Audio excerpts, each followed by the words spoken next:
Ho, ho, holy shit, it is somehow December already. Time flies when you're having fun, and considering how many games have come out this year, it's really not a surprise that 2023 has just whizzed by. But between now and that ball in Times Square dropping, there's still quite a few more games coming out. Here are December 2023's biggest game releases. As always, a friendly reminder, we try to be as comprehensive, accurate, and up to the minute as humanly possible between me recording this video and you watching it. Delays and surprise announcements may have happened, and some games just don't make the list for one reason or another. Nothing personal, nothing nefarious.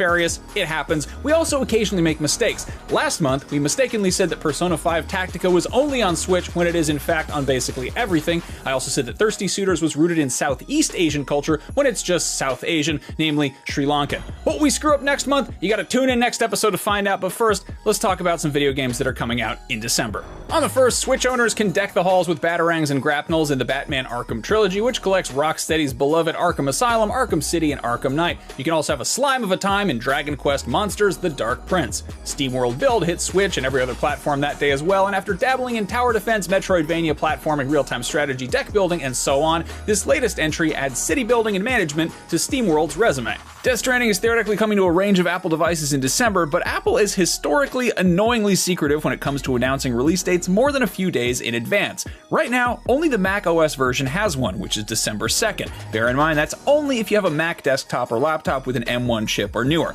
Meanwhile, if you have an iPhone 15 Pro or an iPad with an M1 chip or newer, the game could very well drop on December 2nd, or it might just pop up on the App Store unannounced like some spectral phantasm. If everything I just said seems like a tediously verbose way to explain a needlessly convoluted concept, well, that's nothing compared to some of the cutscenes in Death Stranding.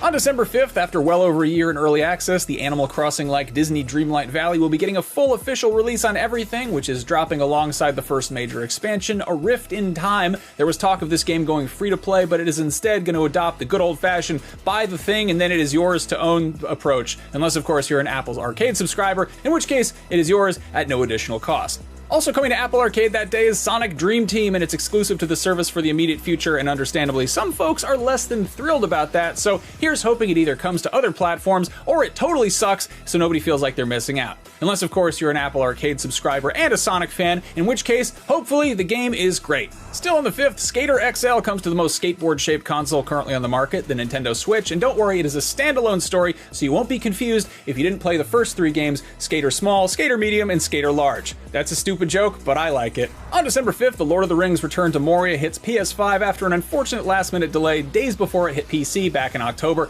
This is also slated for Xbox Series sometime early next year, but you know what they say, a Lord of the Rings game is never late, nor is it early. It releases precisely when it means to. Except for Gollum, I guess, which probably should have launched directly into the fires of Mount Doom, rather than, you know, on consoles and PC. On December 6th, Hello Neighbor, Nicky's Diaries may sound like one of those movies they show late at night on those channels your parents don't subscribe to, but I assure you it is a brand new installment of the popular Breaking and Entering Sim series, which is coming to Android and iOS, and chances are my joke about straight-to-cable adult programming went way over the heads of most of the Hello Neighbor demographic. Get off my lawn, children.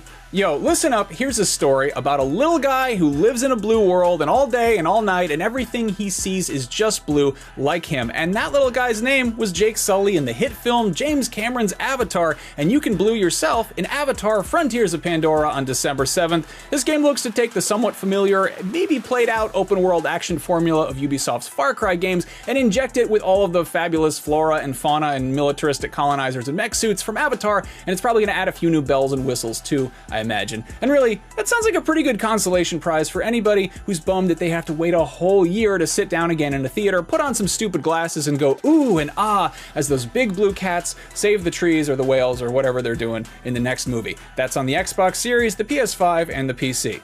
Speaking of putting stupid stuff on your face and going ooh and ah, it's a good day for VR enthusiasts as well. Arizona Sunshine 2 will likely brighten the day of any PSVR 2 owners itching for something new to play, and MetaQuest 2 and 3 owners will probably bricks over Lego Bricktales. This is the VR version of the Captain Toad treasure tracker-esque puzzle game that was released last year, and it looks like it'll benefit a ton from the tactile nature of VR controls, and it'll also be taking advantage of the Quest 3 new mixed reality functionality. And finally, it's a way you can play Lego on your living room coffee table without all of the hassle of, you know, actually doing that. Invisible Lego, they're here. You can't step on them. I guess you can, it probably doesn't hurt though, so there's that.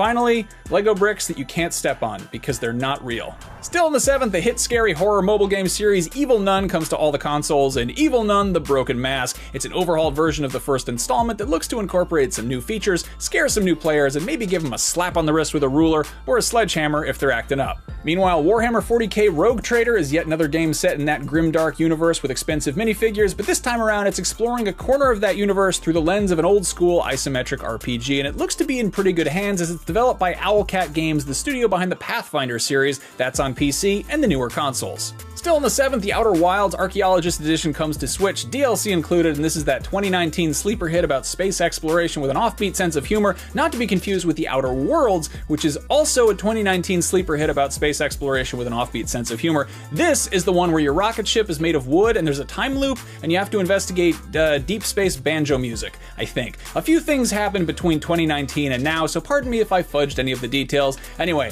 the Outer Wilds and the Outer Worlds are both available on Switch, as well as everything else. It's not a game, but the Game Awards is on the 7th as well, so it's extremely possible we get some world premiere available now announcements. One thing we know for sure is getting announced is the long-awaited Xbox Series X and S release date for Baldur's Gate 3, which is supposedly still coming in December, and that's great, but it seems kind of bogus to hold that news until then, but tease it in advance. It's like your boss giving you your paycheck late, but acting like it's birthday money. But whatever. Baldur's Gate is one of the best, if not the best games of the year, depending on who you're talking to, so if it gets more eyes on it this way, good. Also, this game has shockingly painless cross progression, so if you got a bunch of hours logged on another device but want to be playing it on Xbox, that's very, very good for you. Anyway, stay tuned for that and probably some Game Awards exclusive Arby's cosmetics for Warframe presented by Grubhub or something along those lines.